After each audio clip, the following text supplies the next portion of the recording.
sudah mulai? Kita mulai ya, sambil menunggu yang lain yang mungkin masih dalam perjalanan. Bismillahirrahmanirrahim. Assalamualaikum warahmatullahi wabarakatuh.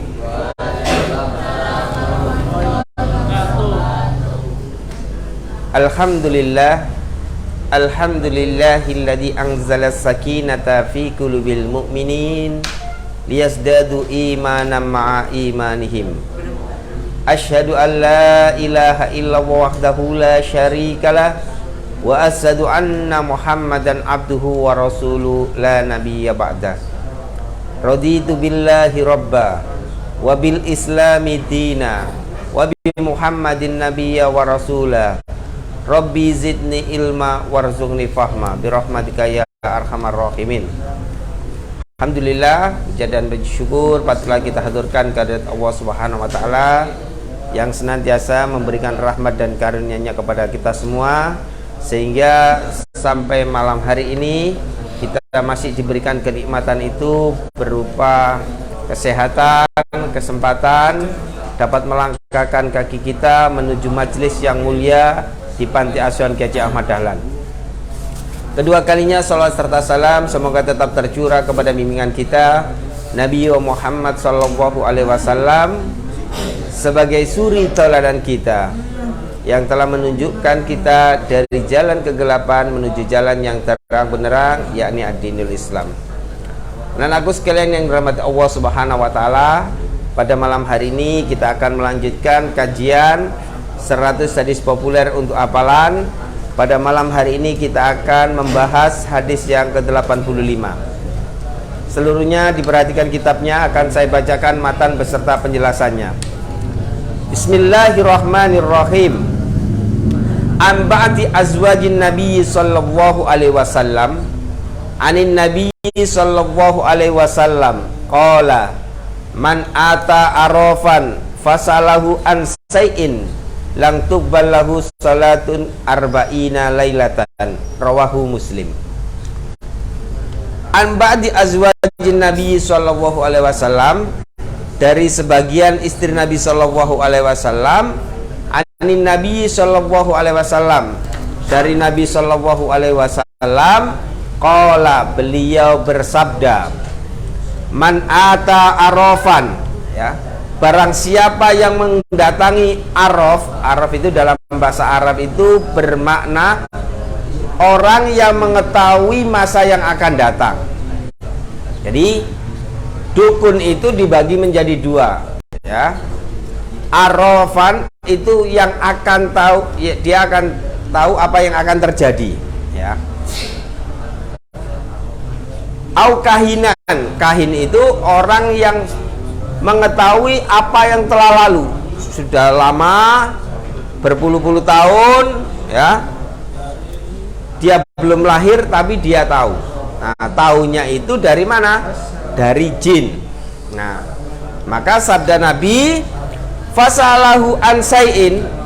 Nah, kemudian ketika kita datang kepada araf tadi, dukun, ya, atau bahasa sekarang itu kan diperhalus, ya, menjadi paranormal.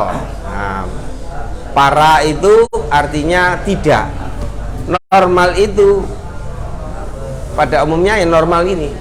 Nah, yang dimaksud paranormal menurut bahasa adalah orang yang memiliki kelebihan dibandingkan dengan orang-orang pada umumnya, ya.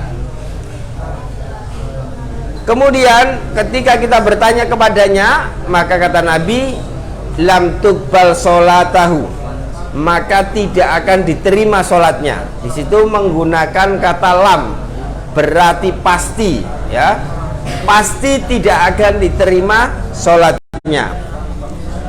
Berapa? Arba'ina lailatan, selama 40 malam atau 40 hari.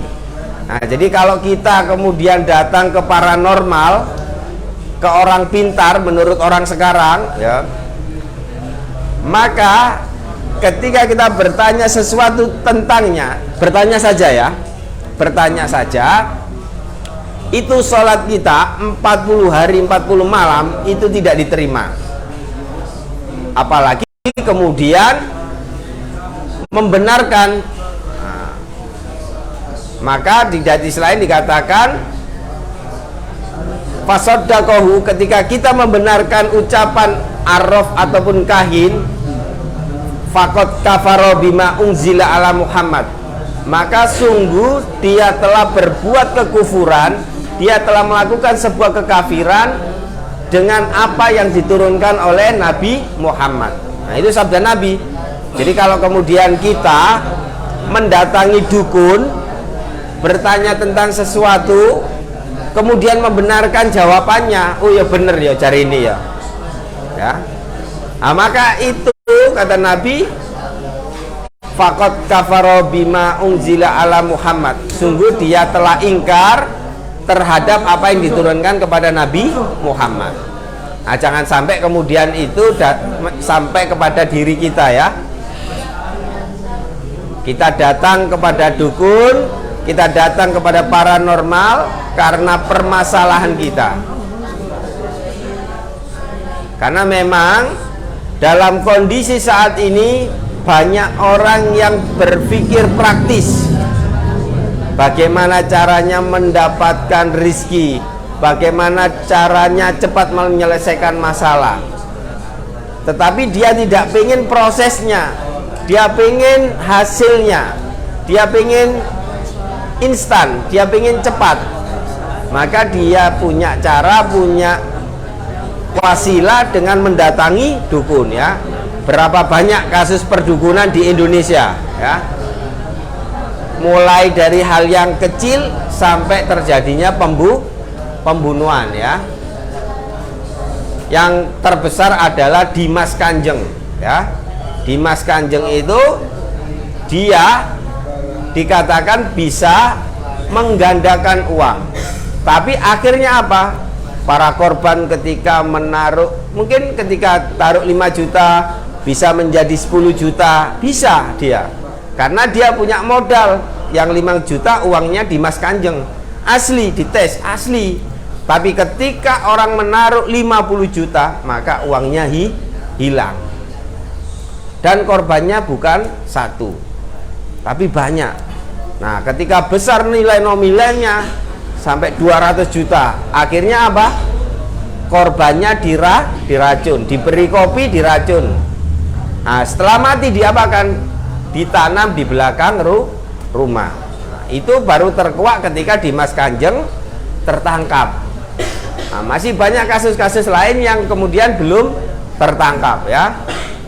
Nah, maka kita sebagai seorang mukmin harus betul-betul menyelamatkan akidah kita.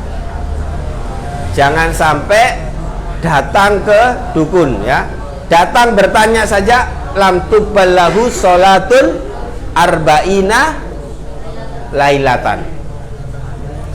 Bertanya saja.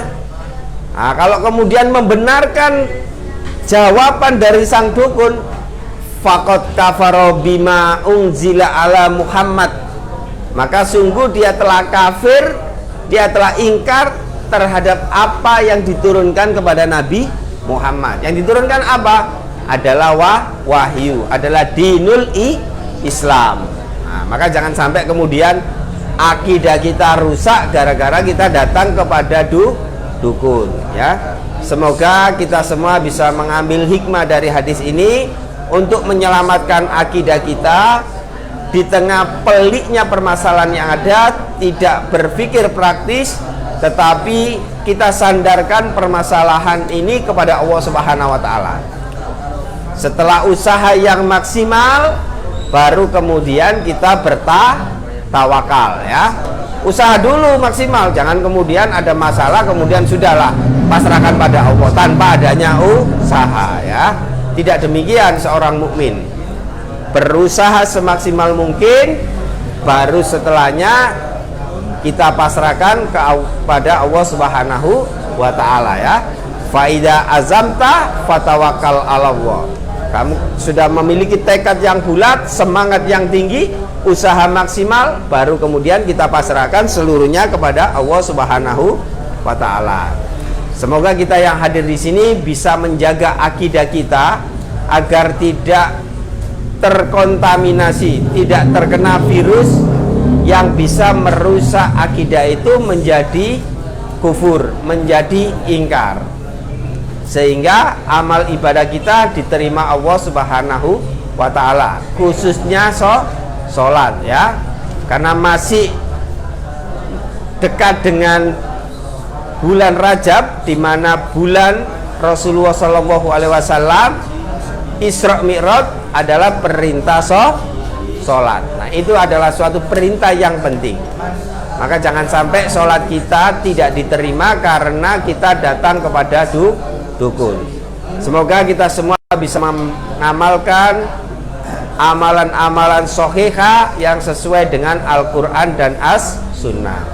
Marilah kita tutup pertemuan pada malam hari ini dengan membaca doa hamdalah dan kafaratul majlis.